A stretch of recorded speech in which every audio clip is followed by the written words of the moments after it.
It is 11 minutes before 8 o'clock and a warm welcome back. This is Morning Live. Now, funding for the African Union has always been a challenge as the Union is dependent on outside donors.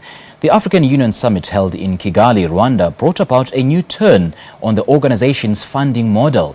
On a decision agreed to by the heads of state and government who met in a retreat, together with their finance and foreign affairs ministers, the former African Development Bank chief, Donald Kaberuka, suggested that a levy should be imposed on imports. Now, this levy starts now in January, and joining us on this matter is Dumisani Mngadi. He's the AU's Chief Operations Officer. Mr. Mngadi, great having you on the show this morning, and a warm welcome. Thank you very much. I think the correct name is Dumisani Mngadi. Oh, Dumisani Mngadi, I do beg your pardon. Yeah. Mngadi, yes, yeah. All right. Just how much levy are we talking about here, and how has this been received by the member states? I think in terms of member states, the issue of self-reliance has always been very part of the African Union from the beginning, when the African Union was established. So always wanted to become self-reliant.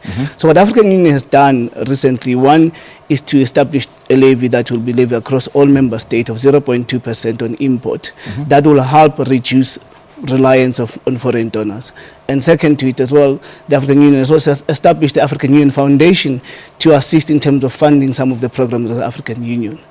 And this all speaks to self-reliance. I mean, we had the situation 3 years ago when we had this problem of Ebola, for instance, in the three countries like Liberia, Guinea, and Sierra Leone.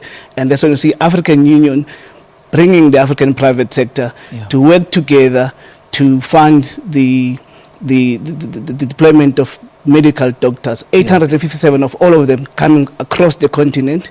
It was a very much first part of saying Africa needs to become reliant on its own, on its citizens, on its doctors, on, and everything. So that's why the African Union is moving very much to issues of funding the continent. And that, for instance, was now seeing the African Union working together with the private sector, but it also not only private sector, but it also allowed ordinary citizens in the continent to participate. Some raised their hand and said, I'm a doctor, but the problem is there, it's our problem, and I go there and assist. But also allow other people from everywhere to donate an equivalent of $1 US, and that helped that system to get rid of Ebola right now. So it all speaks to partnership. If as a continent we use all our resources properly, we are actually could be reduced very much reliant on foreign donors, and we can make things work for ourselves as a continent. Yeah. Now, Dumisani, this is widely hailed as historic. I mean, a huge milestone, more so because the African Union is now able to take charge of its own destiny. But then are we likely to see an end to conflict in those conflict-ridden areas now that funds are available? You see, conflict is not only an issue that requires... it's not only about people just fighting among themselves, it's also about resources as well, but also about the distribution of resources. But if you begin to open more opportunities and issues such as, for instance, we've defeated Ebola as a continent, as the African Union works very hard to defeat Ebola. So conflict will also be defeated as long as we work together as a continent using all our resources that are available. That's why, for instance, now, you're not going to talk with conflict if you not discuss developmental issues. And the African Union now, to look in terms of how to develop the continent, is bringing together private sector, the academia, because skills are very important.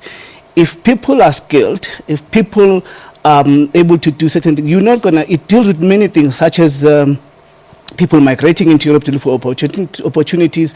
But if people are skilled in the continent, so it makes life easier for people to see opportunities here.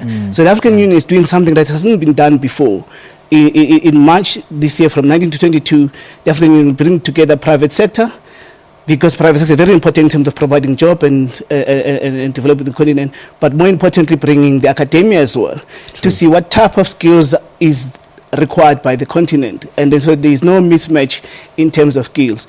But at the same time also bringing the heads of states, because the government are important in terms of policy, to make sure that now we have African Union putting together this economic platform which is now going to move the continent forward, and in that way deal with conflict issues. Because then you'll be solving the issues, because normally if people are doing very well, there is no need to fight. Absolutely. Now, in May last year, it was announced that African leaders will soon be using a universal passport. How soon are we likely to see that? Well, the passport, African passport, is a very exciting thing. It was launched in July last year. All heads of states now possesses the African Union passport. They were all given, and also foreign ministers. But this is very important because it's going to boost trade in the continent, for instance, because now business people no longer need to apply for many visas to go from any other places, but Sure. also me and you can now travel to various countries. That boosts domestic travel, domestic tourism in the continent. We'll get to see more of the continent, because if you don't need a visa to go anywhere, you can go and you know you're going to come back, you can go in. Many countries have already started now. Ghana has been the latest one to open, that people open visas to come in to get visas on arrival. But the African passport then, it's something that needs now, because it's been agreed at the continental level, that it will now be domesticated. The African countries themselves, because they have the population register, African Union doesn't have, that they'll be able now to issue African Union passport. That is a very, very important thing, aspect of, in terms of moving people around the continent, and people will be able to move. So it's everybody is excited about the African passport. Now, last year there were elections for the position of the chairperson of the AU Commission, but then none of the candidates achieved the 2/3 vote. So what happens then? Well, in end of the month, during the summit, there's going to be a summit in Addis Ababa of the African Union, which involves all African heads of states, so from the 22 to 31 of January. So what's going to happen there, now there's going to be voting again. And we need to find the candidate. There are 5 candidates now that are vying for the position of the chairperson. So again, you need to agree. You need to have 2/3 votes in order to get the position. We're all excited about it, and we show maybe hopefully this time the new chairperson will be found. Now, one of the bigger projects in the pipeline is the establishment of the African Economic Platform, scheduled for March this year. What is it about, and what can Africa expect? Well, the key issues there, it's about industrialization, the intra-trade, because you see the trade between African countries is very low. At the moment when it started, it's about 17% now.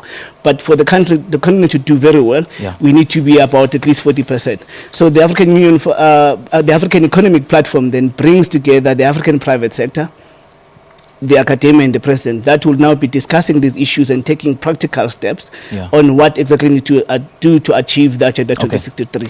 All right, I'm afraid we have to end it there. We haven't got much time, but then thanks indeed. I appreciate your time. Thank you very much. All right. Sure. That is Mr. Dumisani Mngadi, the Chief Operations Officer of the African Union, just giving us a brief, amongst others, about the funding mechanism that has been established, which is hailed as historic and a huge milestone, as now the African Union will be able to take charge of its own destiny. Well, we'll take yet another coffee break, and Morning Live will be back shortly thereafter.